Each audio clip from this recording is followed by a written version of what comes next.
Hoje, dia 17 de agosto de 2023, quinta-feira, nesse horário das 16 horas, nós realizamos o nosso estudo do livro Diversidade dos Carismas, Teoria e Prática da Mediunidade. Nós estamos estudando o capítulo 8, que trata da clarividência. Já estamos um pouco avançados nesse capítulo, né? E hoje nós continuamos com esse estudo, que tem sido um estudo bastante interessante, de muito aprendizado para todos nós. Mas antes de nós iniciarmos o nosso estudo, nós vamos fazer a nossa prece de agradecimento. Pai amado, Pai de infinito amor e misericórdia, estamos todos reunidos aqui, Senhor, em Teu nome, em nome de Jesus, em nome dos Espíritos amigos, para darmos continuidade aos nossos estudos. Te rogamos, Senhor, a Tua paz, o Teu amor, o Teu amparo, para que possamos, Senhor, continuar sempre caminhando, crescendo, progredindo, e assim nos tornarmos espíritos realmente bem preparados, Senhor, para trabalhar da Tua seara. Que a Tua luz, o Teu amor esteja sempre conosco. Envolve-nos, Senhor, com a Tua misericórdia e fortalece-nos o espírito. E rogamos também, Senhor, por todos aqueles nossos irmãos que nesse momento se encontram em sofrimento, que se encontram em dificuldade. Graças a Deus. Bem, boa tarde, meus irmãos, minhas irmãs. Vamos dar início ao nosso estudo do livro Diversidade dos Carismas, Teoria e Prática da Mediunidade. Eu vou começar lendo o parágrafo anterior, de onde nós paramos, né? Hermínio diz assim, ele falando, né, sobre o Sr. Spencer. Então, ele diz que ele encerra o seu artigo com outra afirmativa inaceitável, porque esse Spencer ele não aceitava muito bem a doutrina. Então, ele dizia assim, a palavra clarividência também é utilizada para indicar a faculdade de ver espíritos desencarnados, e por isso é aplicada à mediunidade em geral. E aí o Hermínio diz, negativo, mediunidade é uma palavra genérica que abrange várias faculdades. A clarividência é uma delas, e nem sempre de conteúdo mediúnico, como ainda veremos mais adiante. Dizer que todo médium é clarividente ou vice-versa, que os clarividentes são médios, necessariamente é incorreto, para dizer o mínimo. Não colhemos, pois, grande coisa de aproveitável no verbete do senhor Lewis Spencer. Agora nós vamos começar do parágrafo da aula de hoje, né? Vejamos outro autor, o senhor Nando Boda, na sua volumosa Enciclopédia de Ciência Psíquica, na qual encontraremos mais informação e menos opinião do que no Sr. Spencer. Para o professor Fodor, que deixou importante obra no campo de estudo de sua especialização, a definição de clarividência adotada é a de J.B. McIndle, que a caracteriza como maneira e percepção que resulta na apresentação de uma imagem visual na mente consciente. Essa percepção pode ser de objetos, cenas ou formas distantes, no espaço e no tempo passado ou futuro.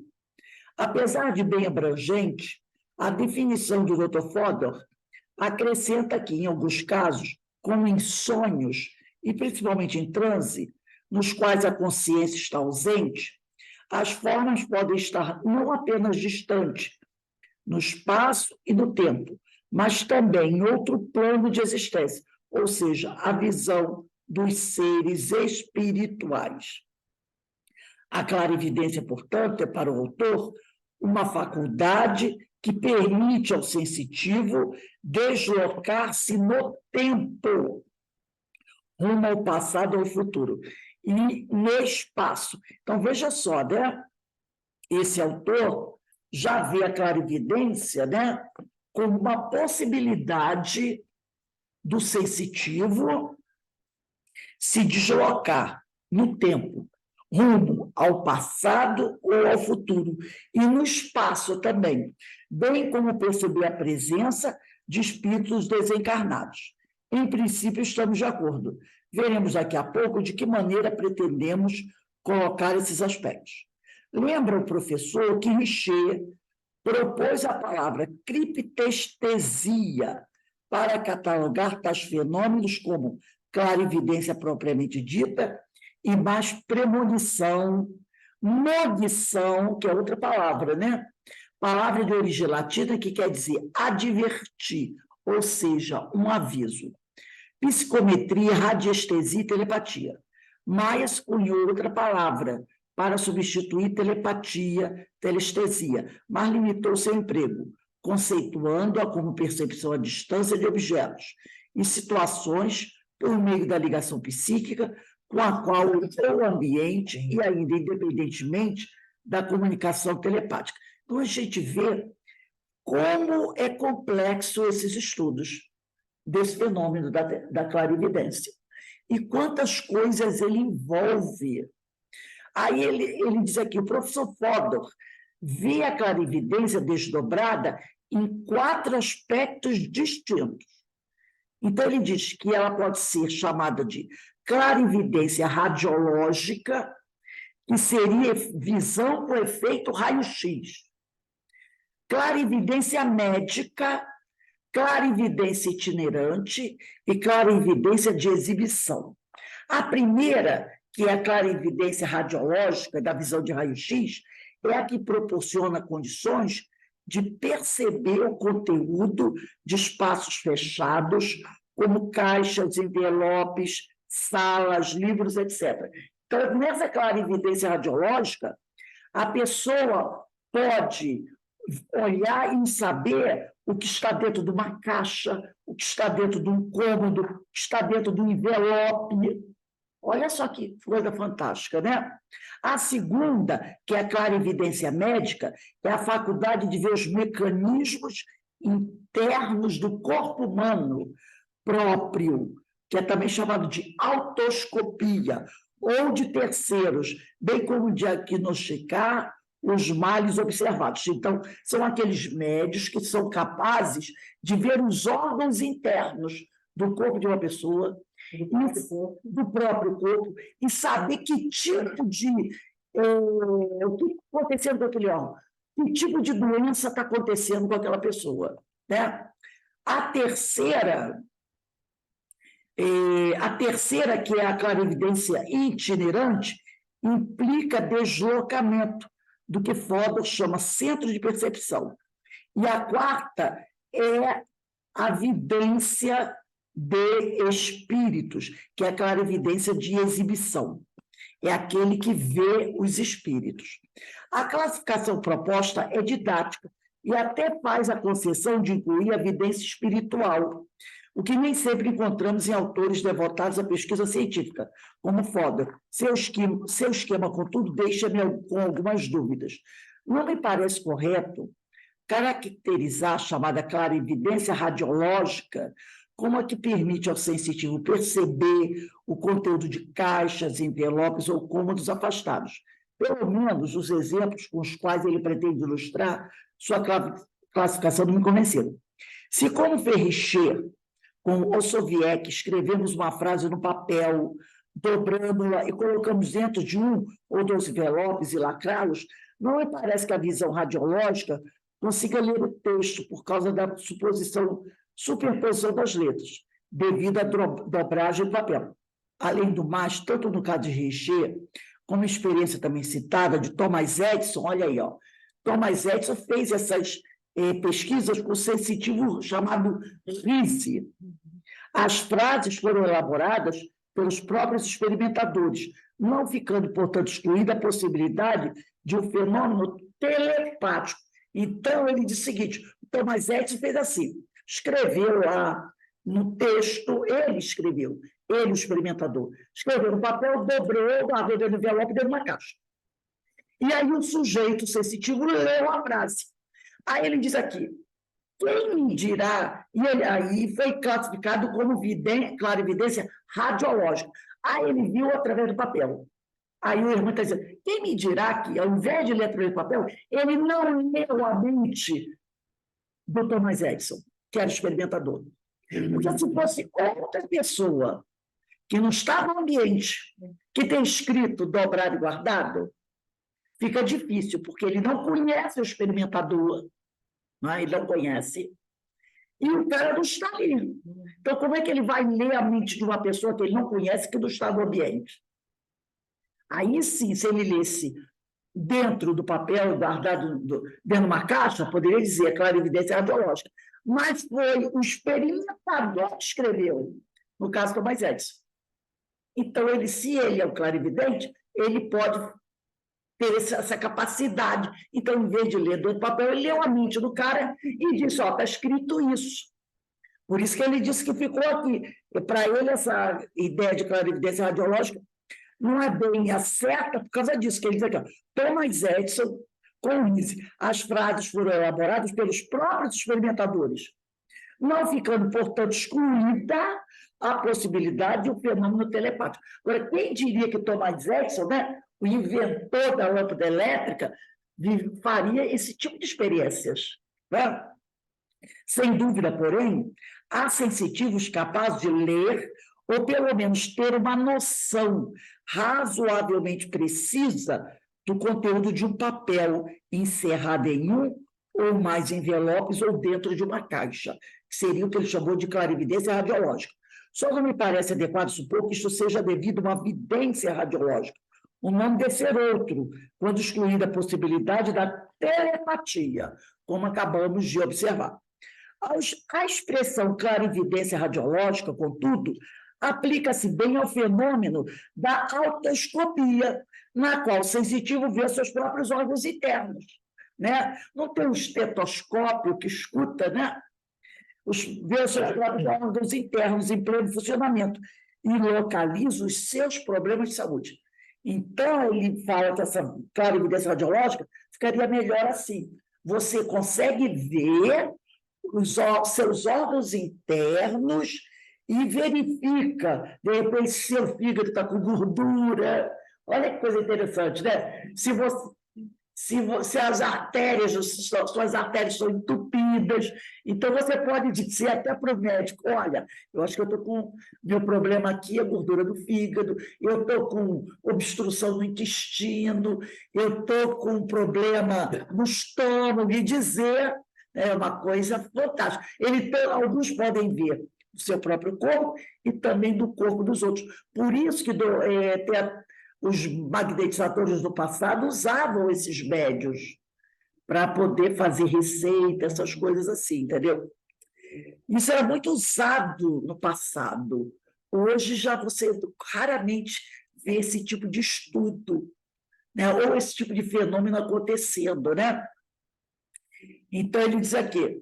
Tem uns médiuns que são receitistas. Sim, médios receitistas. Mas ainda é muito pouco, né? Eu acho que esse tipo de coisa foi diminuindo a partir do momento que o homem foi deixando de estudar esses fenômenos. Porque são fenômenos muito importantes. Eu acho que como o homem... a gente não vê hoje em dia esses estudos. Agora, esse pessoal do passado fazia esses estudos. E você não vendo, eu acho que a espiritualidade vai deixando de atuar. Somos muito materialistas, né? Então, olha quanto... crédito. Vamos ver na área da ciência, né? Porque isso aqui que a gente está estudando não se prende somente à doutrina espírita. Thomas Edison não era espírita. A maioria desses cientistas aqui eram até contrários ao espiritismo. Né? Como ele falou aqui do senhor Spencer. Eram pessoas que alguns não gostavam do espiritismo, mas era ciência. Era ciência. Então, eles estudavam, eles pesquisavam. Vamos imaginar que a ciência continuasse a trabalhar com esses fenômenos, né? O quanto isso poderia auxiliar os tratamentos médicos. Em vez de você se colocar lá em frente de um aparelho de raio-x, né? que traz problema de saúde, tanto é que você usa aquelas capas grossas, né, porque pode dar câncer, pessoa que fica muito exposta àquilo, tudo bem, não vou dizer que você fosse cancelar o raio-x, mas deixaria para usar menos, usando mais esses recursos, que são provados eficientes, não pelos espíritas, mas por cientistas. Então, olha quanta coisa, né? Poderia ser utilizada na área da saúde hoje. Menos invasiva. Menos invasivas. Então, se o homem, a ciência realmente tivesse, né, no início do século XX, e seguindo aí afora, investido nessa área, que são áreas humanas, né, a ciência hoje estaria um passo bem avançado. Porque a gente vê Richer, ele fala que Richer, se eu não me engano, eu acho que é Richer que é prêmio Nobel, Thomas Edison deve ter sido também, né? Então são cientistas famosíssimos. Thomas Edison, gente, se não fosse o homem, a gente, peraí, o homem que descobriu lá, conseguiu a lâmpada elétrica, que evolução no mundo à luz. Que revolução extraordinária à luz. No vidrinho, quando criança ia para a estação ferroviária e via lá o telégrafo. Então, o cara ficava batendo naquele negócio. Conforme batia o metal do metal, saíam umas faíscas. E ele, criança, olhava aquelas faíscas do telégrafo e pensava, será que se eu prender uma faísca dessa dentro de um vidro? Olha ele, criança, eu li a história, tinha uns 10 anos, ele ficava olhando e pensando, será que se eu conseguisse isolar uma faísca dessa dentro do vidro? E aí ele foi pensando. A história de como ele conseguiu iluminar a cidade é uma coisa fantástica. Ele se trancou no laboratório dele, espalhou lâmpadas pela cidade toda, e o pessoal esperando, e ele tentando e não conseguia, e o pessoal já querendo invadir, fazer uma balbúrdia, e ele sozinho lá, tentando, e o negócio falhou, até que ele conseguiu iluminar uma parte da cidade, né? Olha que coisa fantástica. Gente, é um espírito muito bem preparado, que já trabalhava com isso. Já fazia pesquisas em relação a isso. Se essas pesquisas avançassem, olha o quanto a medicina hoje estaria.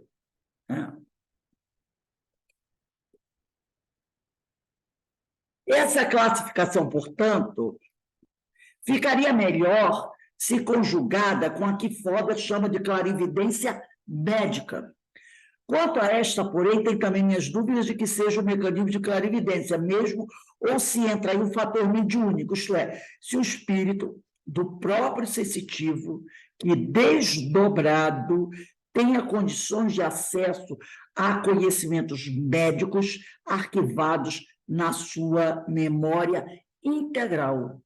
Ou se ele recebe informações por via mediúnica de um espírito que disponha de tais conhecimentos e que ali esteja disposto a ajudá-lo. Então, ainda tem esse fator mediúnico, que para fazer esse trabalho também, com a área mediúnica, também não precisa ser espírita. Porque muitos cientistas do passado trabalhavam com médiuns, como tem no mundo todo. E conseguiram. Você quer ver uma coisa? Na Rússia, na época, eu estava vendo uma vez uns documentários, então, na época da Guerra Fria, 1950, por aí, havia uma guerra entre russos e americanos. Então, os russos e os americanos se reuniam em bunkers, assim, abaixo do subsolo, 5, 10, 15 metros. Eles tinham médiums trabalhando para eles. Sabe qual era a função desses médiums? Era promover o desdobramento, ou por clarividência ou por desdobramento, para esses médiums invadirem os complexos americanos com a mente. Verificarem, fazer espionagem, para ver como a que nível era esse negócio. E os americanos faziam também. Então, muitos planos de armas e outras coisas mais foram descobertos assim. E qual a batalha de cada país, localizar esses médios e mandar matar. Então, os americanos sabiam do trabalho, os russos também, dos médios espiões. Então, o cara ficava na Rússia, dentro de um bunker, 10 metros abaixo do subsolo, numa sala, e ele se concentrava, ou por clarividência, ou por desdobramento, ele, com a mente dele, ele ia a outro país, entrava naquelas áreas onde tinha os negócios, espionava. Os americanos sabiam, como os russos sabiam também dessas invasões, e eles faziam assim. Inclusive, tem a história de um espião russo, um desses caras, ele está nos Estados Unidos, escondido, ele foi aos Estados Unidos para fazer a espionagem de lá, mentalmente, né? E ele está num restaurante com um amigo. Aí, ele está, para você ver como a mediunidade do cara, ele está no restaurante, lanchando, de repente ele para, olha para o amigo e diz assim, eu vou morrer daqui a pouco. O cara, que é isso? Eu vou morrer daqui a pouco. Eu senti que tem alguém aqui que vai me matar. Aí o cara, que é isso? Que lá. Aí vem uma moça, serve café para ele, não sei o que lá. Dali a alguns minutos ele cai. A moça que serviu o café era uma agente americana. Ela botou um comprimido dentro do café dele, sem que ele percebesse. Ele acabou de morrer. Entendeu? Então, eram médiuns desse nível, desse cacife, entendeu? E espírita, mas o cara tinha um fenômeno. Eles tinham a faculdade. Aquele aparelho, foto Kirlian, aquilo vem de onde? A foto Kirlian, não é da Rússia? Não, Rússia é experiência. Foto Kirlian. E filma, ele tira a fotografia da aura, né, da atmosfera das cartas.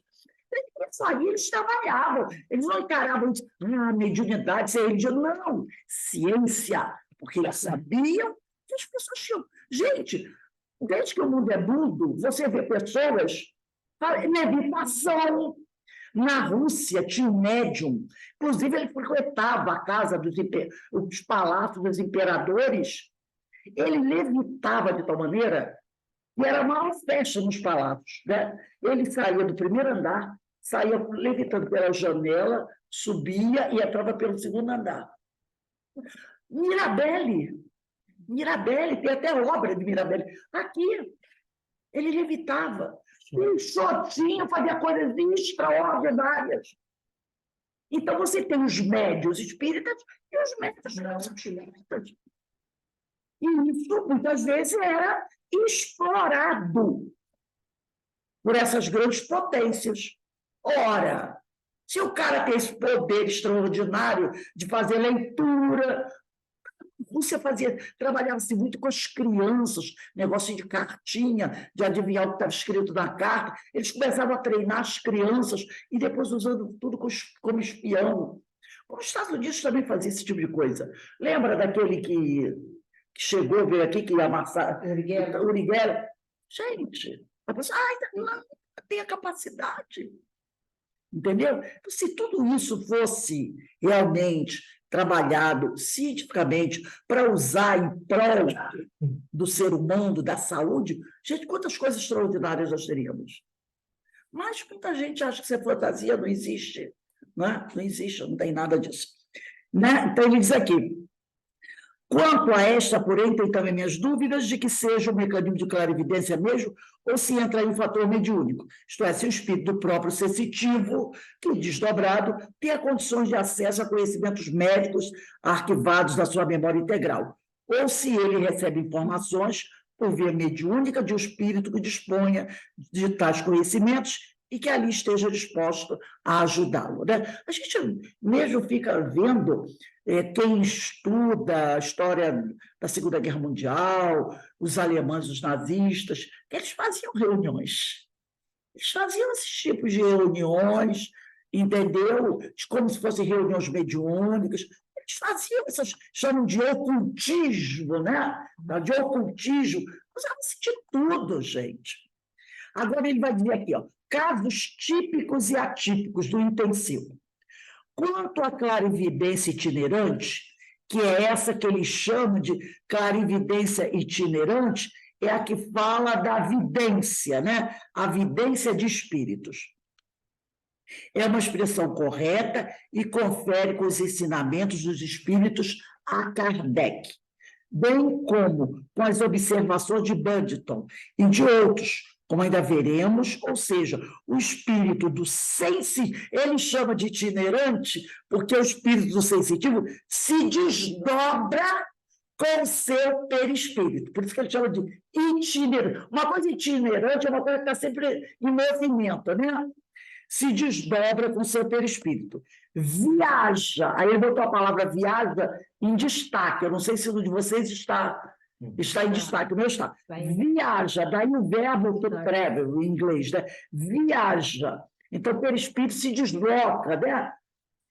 E vai ao local onde estão ocorrendo, naquele momento, os fatos que descreve através do seu corpo.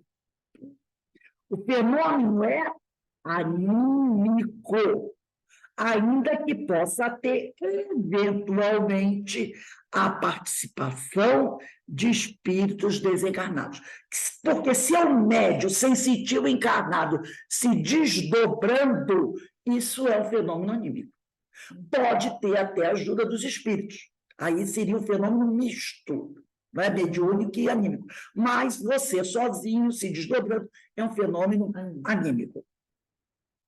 Não devemos, contudo, esquecer um elemento complicador aqui. É que essa viagem ou deslocamento também ocorre no tempo. É aí o elemento complicador.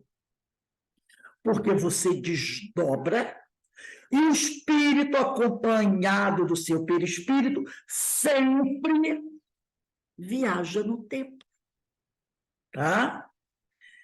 Então, aí ele diz aqui, ó, também ocorre no tempo, ou seja, o sensitivo também pode ir ao passado, ele vai viajar ao passado como ao futuro. E ver o que está acontecendo no passado, ver o que vai acontecer no futuro. Eis onde e como os fatos parecem confirmar a tese do livro, né? A Memória e o Tempo, segundo a qual o tempo é também um local. Porque se eu viajo no tempo e vou ao passado e ao futuro, esse passado e esse futuro seria como um local, entendeu? Então, ele diz aqui, não devemos, contudo, esquecer, o elemento complicador aqui é que essa viagem, porque se eu me desdobrei e sair de onde eu estou, eu vou viajar. Eu vou a algum lugar. Eu lembrei de um filme. Efeito borboleta? De volta... Não, é de volta para o futuro. Esqueci. É que um homem, ele volta ao passado e conhece uma pessoa, se apaixona. Sei igual. Eu tenho até o CD. Eu tenho CD. E quando ele retorna, não pode voltar mais, né? Então, essa viagem ou deslocamento, porque se você se desdobrou, você vai a qualquer lugar. Você vai a algum lugar. Se você vai a algum lugar, é como se você estivesse viajando, se deslocando. Por isso que ele fala itinerante, né? Agora, esse deslocamento também ocorre no tempo. Ou seja, o sensitivo tanto pode ir ao passado como ao futuro. Então, isso parece confirmar a tese do Hermínio, num livro maravilhoso, A Memória e o Tempo, né? Segundo a qual o tempo também é um local. Se eu estou indo lá, o tempo também é um local. Aí eu trouxe aqui um texto desse livro, A Memória e o Tempo, está aqui, onde eu trouxe um trecho que eu achei muito interessante. O livro é A Memória e o Tempo, de Hermínio de Miranda. Vocês estão vendo? Vê se vocês estão vendo aí. Não, você está vendo ali. Também. A memória e o tempo, né? Capítulo 1, as estruturas. E um dos itens desse capítulo é o tempo, sei e não sei. Santo Agostinho, que não era nenhum ignorante, confessou honestamente a sua dificuldade em definir o tempo. Escreveu ele: que é, então, tempo? Se ninguém me perguntar, eu sei. Se desejo explicar a alguém que me pergunte, não sei mais. Porque nós dentro, né? Nós sabemos o que é o tempo. Mas se eu precisar explicar, eu não sei mais. Encontraremos perplexidades semelhantes a essa em muitos gigantes do pensamento, desde Platão, Aristóteles e Plotino até Kant, Hegel, William James e Freud. Qual é o capítulo? Capítulo 1. E ainda deixaremos de fora uma multidão de poetas e literatos em geral. Eu não vou ler ele todo, não, vou ler só parte, tá? Shakespeare, por exemplo, em seus estupendos sonetos, expressa de mil maneiras a sua obsessiva fixação na inexorabilidade do tempo e de seus efeitos destruidores sobre a beleza física de seu amado e misterioso amigo. Por quê? Porque o tempo é inexorável. Você pode tentar, você não consegue deter o tempo, você pode tentar retardar alguns efeitos, não é? Mas você não consegue parar o tempo. Olha o caso das pessoas que têm essa fobia pelo envelhecimento, verdadeira fobia. Então, elas fazem de tudo, até se matam por causa disso, muitas vezes, com tratamentos loucos, né? Que às vezes a pessoa, eu vou fazer o tratamento, não sei com quem, não sei com quem, e a pessoa é um açougueiro ou uma açougueira, porque a pessoa está naquela busca pela juventude. E me lembra daquele colonizador espanhol, qual é o nome dele mesmo? Nós conversamos até outro dia, Cortés, que disse que estava em busca da fonte da juventude, né? A fonte da juventude na floresta amazônica, e na selva amazônica, e morreram lá na selva buscando a tal da fonte da juventude. Então, a gente vê que essa busca, né, pela eternidade da matéria é bem antiga. E é o que ele diz, né? O tempo tem seus efeitos destruidores sobre a beleza física. Era o caso de Shakespeare, que tinha lá um amigo, né? E ele sonhava que esse amigo pudesse continuar eternamente jovem para agradá-lo. Na mitologia grega, isso aqui é muito interessante, Cronos, que tanto significa tempo como impossível, a palavra Cronos tem esses dois sentidos, era filho de Urano de G, céu e terra, tá? Urano, céu, e G, terra. Seus pais o advertiram de que seus próprios filhos o destruiriam, que os filhos destruiriam o tempo. E por isso ele, Cronos, os devorava à medida que iam nascendo. Bela imagem para figurar a noção de que o tempo tudo destrói, até mesmo aquilo que nele próprio foi criado. Parece, no entanto, que a ninguém interessou tanto a ideia de tempo quanto a Aristóteles, especialmente na sua física. Sua penetrante análise ainda hoje nos impressiona. Para ele, o tempo seria uma quantidade contínua, formada de passado, presente e futuro, como um todo. Mas quando ele desce às profundezas da especulação, não sabemos mais se presente, passado e futuro seriam meros rótulos para fins didáticos. Isso porque é próprio da essência de uma quantidade continuar a ser divisível. Toda quantidade pode ser divisível, né? Podemos dividir o tempo? Aparentemente, sim. Temos o ontem, o hoje e o amanhã. Contudo, examinemos de perto. Vamos examinar o hoje e o amanhã, né? O ontem, o hoje e o amanhã. Repare que ele bota o ontem, o hoje e o amanhã, tá? Segundo Aristóteles, o hoje, ou melhor, o agora, é uma partícula indivisível de tempo. O agora, tá? Encravada entre passado e presente. O agora, para Aristóteles, está encravado entre o passado e o presente. E que, de certa forma, tem de pertencer um pouco a cada um deles. Do contrário, não poderia ligá-los. Em outras palavras, há de coexistir no momento a que chamamos presente um pouco de passado e um pouco de futuro.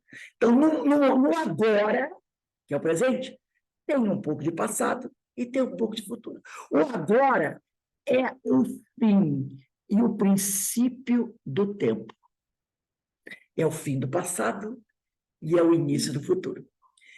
Não ao mesmo tempo, contudo, mas o fim do que passou e o início do que virá. Esse momento fugaz, que é o agora, e é muito fugaz mesmo, porque eu digo, agora, já não é mais o agora. Já não é mais o agora. Não é? O agora, quando eu falo agora, já deixou de ser o agora. Né? Esse momento fugaz de dificílima apreensão intelectual passa por nós, segundo Agostinho, a uma velocidade tão fantástica que não lhe resta nenhuma extensão de duração. Veja, o próprio Agostinho, como isso é tão complexo, o próprio Agostinho e outros filósofos sabem isso, porque o agora é tão fugaz que acontece e já deixou de ser o agora. Você não consegue segurar, percebeu? Você não consegue segurar o agora. Né? Onde se pode concluir, talvez um tanto afoitamente, que o presente não existe, seria um mero ponto abstrato, onde uma eternidade futura está em contato com a outra eternidade passada. É um momento de ligação, mas tão fugaz, tão subjetivo, que é quase não existe. Então, você não consegue se deter. Como é que eu vou deter o presente? Quando eu acabo de falar, já passou. Já não é mais presente, já é passado. Já é passado. É tão fugaz. O passado é mais fixo. Não é? A partir de segundos, milésimos de segundo, já é tudo passado. Né? A partir de agora já é tudo futuro. Mas o agora é fugaz. Né? Por outro lado, admitimos que o agora seja, né, o elo que une passado e presente, o tempo não é feito de agoras, mesmo porque o agora está sempre mudando, como se passasse por nós a uma velocidade vertiginosa, conforme nos dizia Agostinho. Então, o tempo não é feito de agoras. Realmente, a palavra que você acaba de ler já mergulhou no passado, letra por letra. A palavra que você ainda não leu é futuro. Então, eu acabei de ler a palavra futuro, ela já é passada. O que vem na próxima frase é a exprimida, já deixou de ser futuro, ela já é passada. A próxima palavra que eu vou ler ainda é futuro. Então, olha só, exprimida entre essas duas eternidades, que se fundem numa só, está uma realidade praticamente inabordável, a que chamamos presente. Como explicar o presente? Como? Então, o presente é muito mais difícil do que o passado e que o futuro. Né? Uhum. Aí ele continua aqui. Mas o debate não termina aí. J. Duane, por exemplo, engenheiro e matemático inglês, lançou em 1927 uma teoria revolucionária, que, embora tenazmente combatida e seriamente questionada por muitos, fascinou e ainda hoje interessa a muitas inteligências brilhantes. Segundo ele, não é o tempo que passa por nós, e sim nós que passamos pelo tempo. E é praticamente a nossa viagem através da dimensão temporal que nos proporciona a ilusão do movimento. Né? Então, não é o tempo que passa por nós, é nós que passamos pelo tempo. E por isso que ele falou aqui, ó, o sensitivo tanto pode ir ao passado como ao futuro. O tempo também é um local. Somos nós que passamos pelo tempo. E é precisamente na nossa viagem, através da dimensão temporal, que nos proporciona a ilusão do movimento. Aí tem outro item chamado a lembrança do futuro. Mais recentemente, a doutora Louise Raine recolheu alguns, eu dei um salto aqui, tá? Mais recentemente, a doutora Louise Raine recolheu alguns impressionantes exemplos desses em que o espírito, ela prefere a palavra mente. Ela não é espírita, então ela não usa a palavra espírito, ela usa a palavra mente, tá? Em que o espírito, ou a mente, para ela chama de mente, dá uma escapada ao futuro e volta. Então, Hermínio usa a palavra espírito, né? Vejamos este caso. Certa jovem canadense sonhou que estava em um cômodo pequeno, é um sonho, que tinha uma única lâmpada pendente do teto. Havia muitos cartazes ou quadros nas paredes, e a um canto via-se uma escrivaninha antiga com um telefone de pé, também antigo. Um homem estava escrevendo ali quando o telefone tocou. É um sonho. Esse homem atendeu dizendo: sim, Emma, 1 libra de alho e 1 dúzia de laranjas. Vou levar. Estavam nesse cômodo mais 3 moças, mas não lhe era possível dizer quem eram. Saíram e voltaram, uma de cada vez, por cerca de 10 minutos. Quando chegou a sua vez, a vez dela, ela acordou. 2 dias depois, a moça do sonho e mais 3 companheiras foram prestar exames para motoristas. Mas deve ser, queriam tirar carteira para dirigir. Foram levadas a um cômodo, que era exatamente aquele visto em sonho. Lá estavam os móveis na posição certa. Um senhor mais idoso escrevia algo sentado à mesa, quando o telefone tocou. Ele atendeu e disse exatamente as palavras que a moça ouvira do sonho. Enquanto ela esperava a vez de ser examinada, as companheiras dela saíram uma de cada vez, por cerca de 10 minutos, e depois retornaram. Então, vejamos outro exemplo, ainda mais dramático, ocorrido no outono de 1951, narrado pela senhora que teve o sonho. Estava eu num trem antiquado. O chefe do trem apareceu e anunciou um lugar de nome esquisito, como Polígapo, o nome do lugar, dizendo: todos os polígapos, grandes e pequenos, chegaram. O trem parou em frente a uma casa branca toda cercada. Isso é um sonho também. Umas 6 crianças saíram a correr do trem para o pátio gramado. Uma pulou a cerca, outra correu até a porta, mas outra perseguiu um cachorro. A menina apanhou o jornal e correu para o alpendre. A moldura da cena era a janela do trem. Nesse ponto, acordei. A narradora informa que raramente prestava atenção a sonhos, mas aquele foi diferente, pela sua extrema nitidez.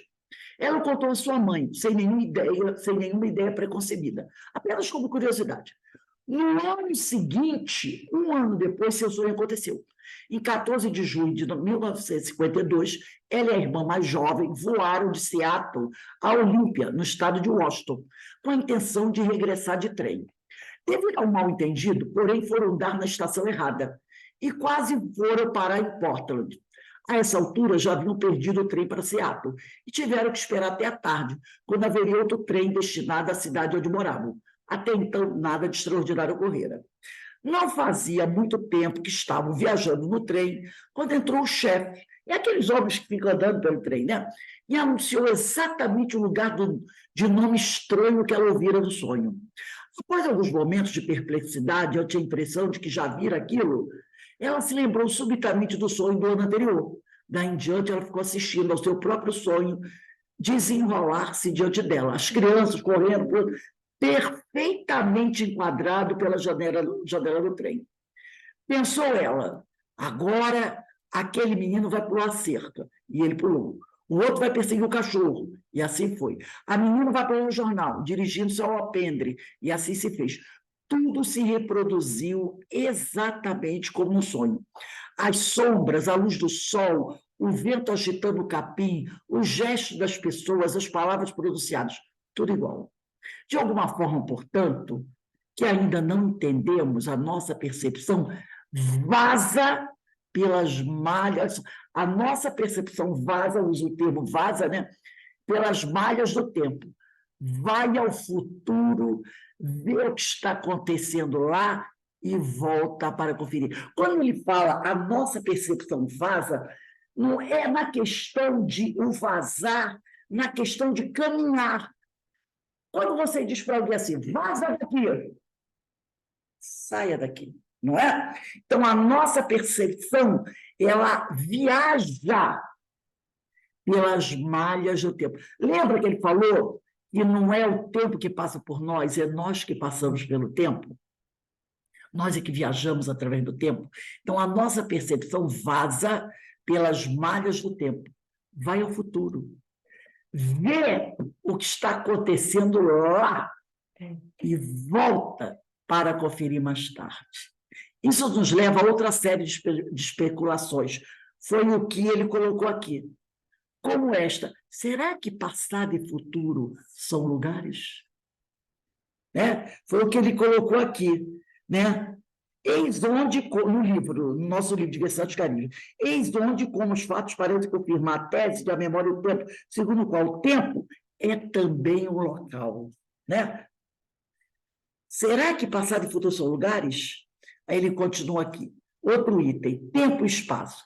Os dois episódios reproduzidos pela senhora Heine, da escola lá para tirar a carteira de dirigir, e da moça do trem, se apresentam como legítimas incursões no futuro.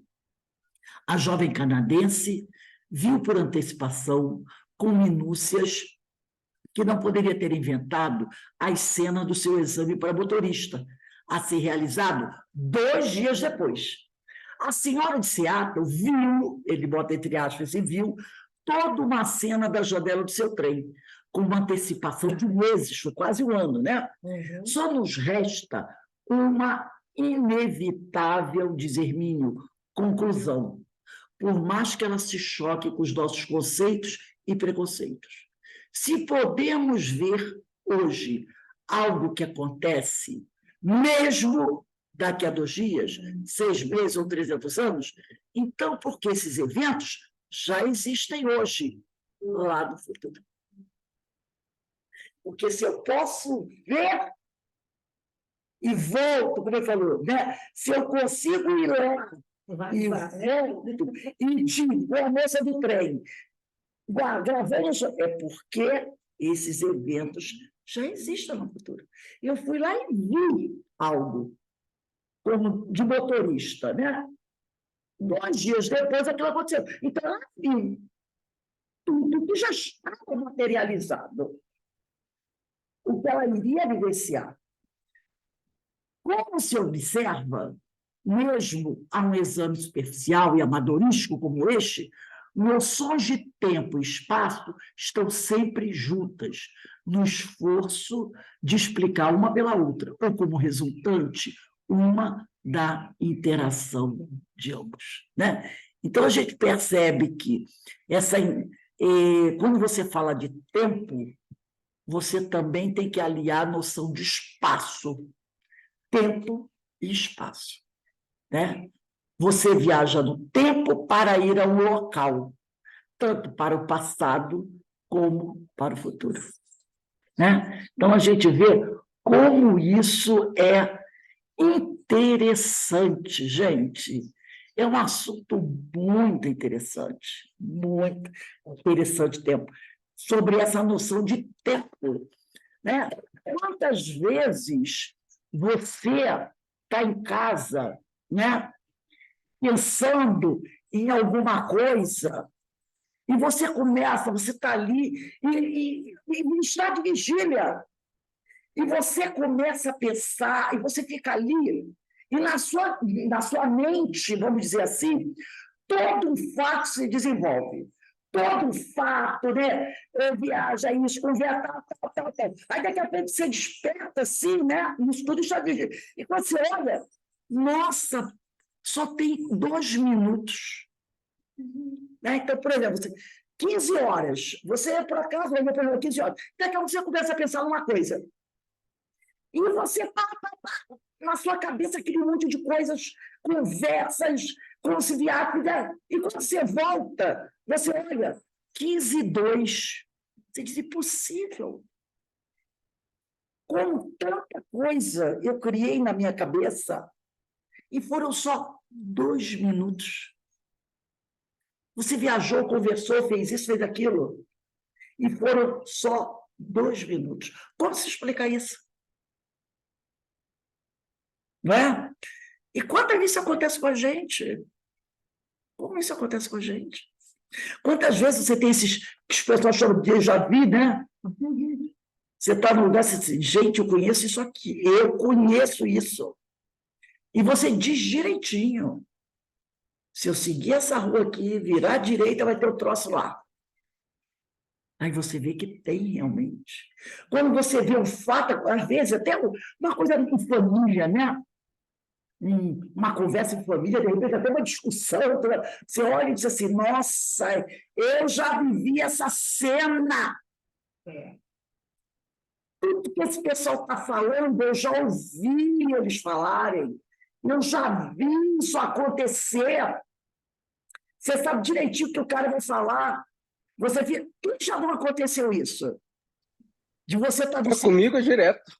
Você está no seu trabalho. Direto acontece isso, direto.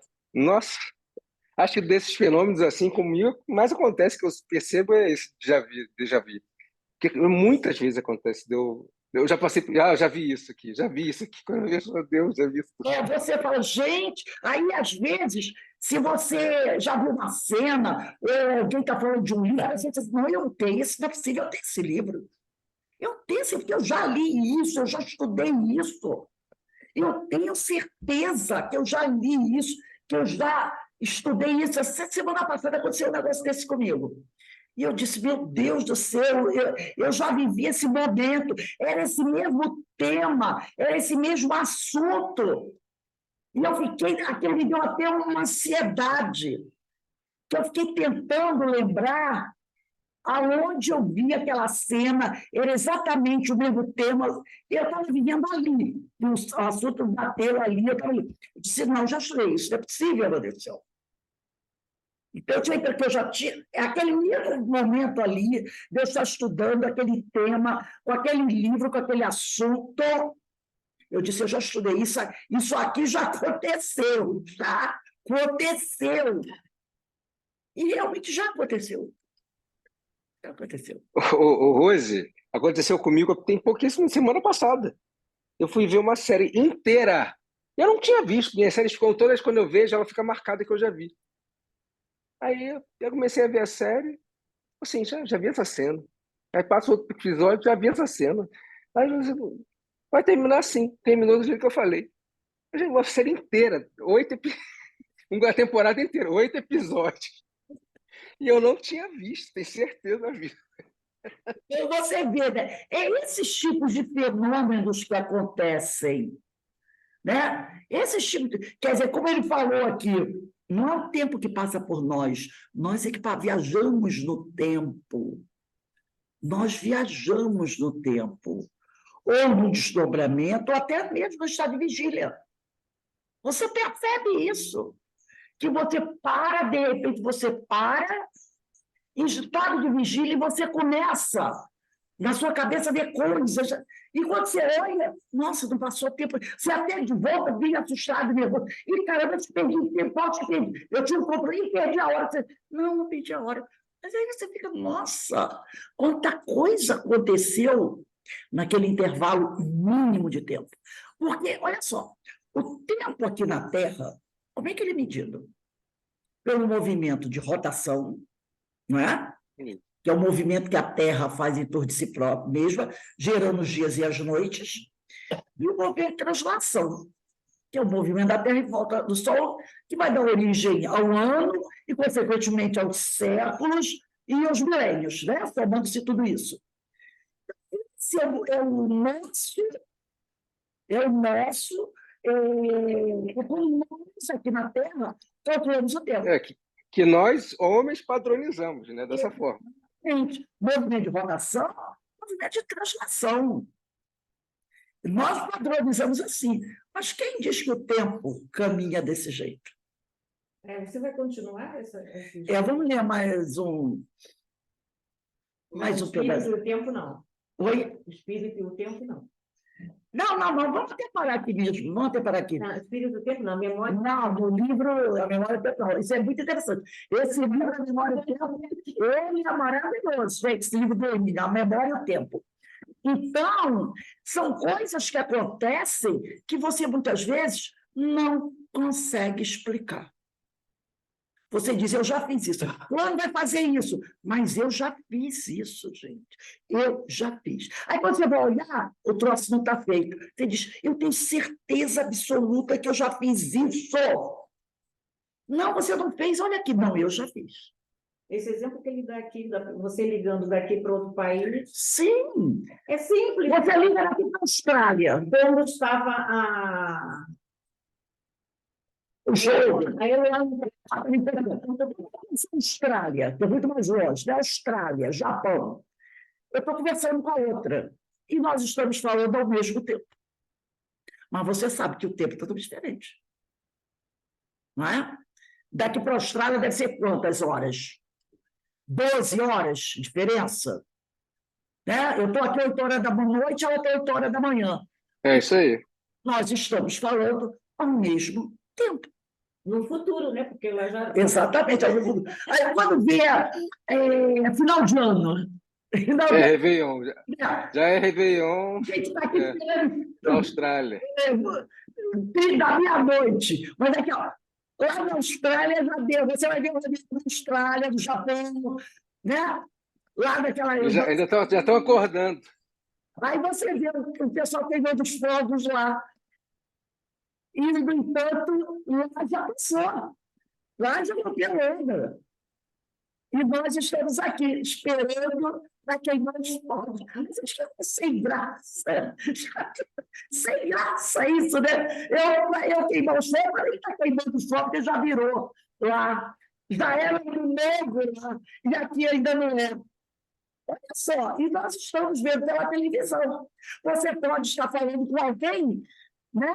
Pelo WhatsApp, alguém está na Austrália, o cara está lá comemorando. Então, são fogos, é meia-noite a você. Vou esperar 12 horas ainda para que fogos. E a pessoa está conversando com você, né? Vibrando, meia-noite, e você está aqui, não, tem que esperar 12 horas ainda para fazer isso. Olha como a noção de tempo, não é? É estranha, quando você tem que viajar numa distância dessa, aí aquele negócio, você sai aqui durante o dia, aí eu vi um jogo, a seleção brasileira feminina, né?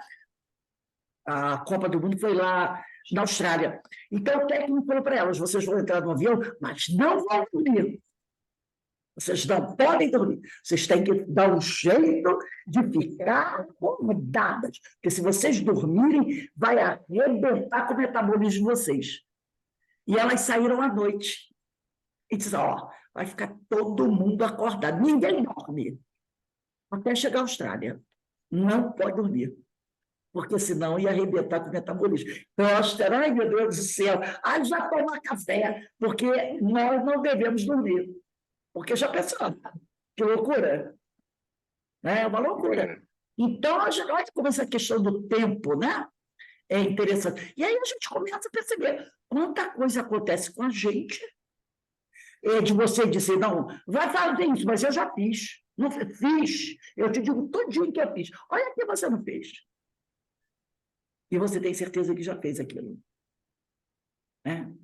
E aí você fica, às vezes, até com cara de idiota, né? Eu tenho certeza que eu já fiz, gente. Eu fiz assim, assim. Você não fez, olha aqui. Não, você fez. Você foi lá e você viu aquilo feito, né? Você diz, não... Pois é, que nem eu quase assim, vou parar de ver essa série, porque eu já vi, gente. Eu falei, vou parar, já vi essa série, mas não estava marcado. Está marcado que eu não vi. São coisas que acontecem. E aí a gente começa... O interessante da gente estudar isso é que você começa a entender o que é isso. O que é isso? É lógico que são todas teorias que ninguém bate o martelo para dizer com certeza é isso. Mas são teorias, como são colocadas aqui, tão óbvias que você chega realmente. Existe uma questão de tempo aí. Não é fantasia, não é loucura, entendeu? Quando alguém diz assim, vai falar, você já sei, nem fala que eu já sei, tudo que você vai falar. Aconteceu isso, mas já sei, deixa para lá, não esquenta, eu já sei. Porque realmente você sabe, você viajou no tempo. E isso mostra para a gente que nós podemos viajar no tempo, para o passado ou para o futuro. E o presente é o tal agora fugaz, né? O presente é o agora fugaz. Tão fugaz que você não consegue estabelecer. Isso é presente. O que é presente? Já não é mais presente. O presente quase não existe. O presente praticamente não existe, né? É apenas um tênue fio de ligação. Isso. Os dois, né? Mas o presente realmente... Porque a gente diz assim, não, eu estou fazendo isso, é o presente. Aí você encontra o presente. Mas não é. Isso, exatamente. Ele é muito fugaz. Ele é muito fugaz. É apenas esse tênue elemento de ligação, que se perde logo, né? Então, eu achei muito interessante isso. E você vê como esse pessoal antigo, né, estudava essas questões, Santo Agostinho, Aristóteles, Shakespeare, todo esse pessoal estudava isso. Tomás Edison, né? Eles pensavam sobre isso, né? Como diz o outro, faziam filosofia sobre isso, que isso é fazer filosofia. Pensavam, testavam. Verdade. E a gente tem que realmente pensar sobre, porque são fenômenos que acontecem conosco. Bem, gente, semana que vem a gente vai começar aqui, né, nesse parágrafo, sobre a clarividência de exibição. Clarividência de exibição é essa capacidade que tem o homem de ver os espíritos. Vai ser dia 24. Então, ele aqui vai entrar nessa questão da vidência, né? A capacidade de ver os espíritos, né? Então, nós vamos encerrando aqui, quando for assim, 5h25, né, Denise? Tá bom. Aí, botar 5h20. 5h20, nós começamos com os nossos ensinos de Jesus, que a gente tem que terminar um pouquinho antes, que o palestrante, ele é novo, ele vai entrar um pouquinho antes, né? Diz ele que conhece, vamos ver lá. Então, nós vamos aqui agradecer a Deus, agradecer a Jesus, que nos dá essa oportunidade de estudar esses temas, né? E começar a botar a cabeça para pensar e prestar um pouco mais de atenção às coisas que acontecem conosco, né? Porque esse estudo vai fazer com que a gente preste mais atenção a certos fenômenos para poder analisar e até, de alguma forma, se você for pesquisador, registrar algumas coisas, né? De repente você vê uma coisa, tem certeza que já viu, você vai lá e registra, eu já vi isso assim, assim, assim, assim, né? Então, são coisas que a gente vai começando a analisar e ver. E é muito interessante. A gente tem que sair um pouquinho mais da caixinha, né? Sim, sair da caixinha. A gente tem que sair um pouquinho mais da caixinha. Ô, Rose, Oi, fala, Márcia. eu comprei o livro agora, eu queria saber onde está. É no capítulo 9, Clarividência? Mas, Eu estou no item 9. não, nós estamos no capítulo 8, Clarividência. Nós lemos o item 5, casos típicos e atípicos. Sim, Achou? achei. Nós lemos o primeiro parágrafo, que começa assim: quanto à clarividência itinerante. Agora nós vemos o parágrafo que diz assim: sobre a clarividência de exibição. Achei. Bota a data aí, 24/8. Tá bom, Rose. Clarividência de exibição. Obrigado. Isso vai ser para a semana que vem. Então, o Hermínio, ele é muito... Esse livro, eu estava olhando uns livros, ele tem um livro chamado O que é fenômeno anímico? É fenômeno anímico ou fenômeno mediúnico? Acho que é o que é fenômeno mediúnico. Também muito interessante. Ele tem umas obras assim, sabe, muito interessantes, que quem quiser, quem gostar de estudar... Eu comprei algumas dele, porque são... Ele é muito. São muito interessantes, O né? Janijo, A Mensagem Esquecida, ele tem obras assim, Isso. maravilhosas, né? Então, vamos dar uma paradinha aqui e agradecemos a Deus essa oportunidade que Ele nos concede, né? De estudarmos esses temas que muito pouco têm sido estudados pelos espíritas mesmo, né? As pessoas não se preocupam muito em estudar essas obras, mas a gente vai estudando tudo por aqui. Um beijão para todos. Daqui a pouco a gente se vê. Beijo também.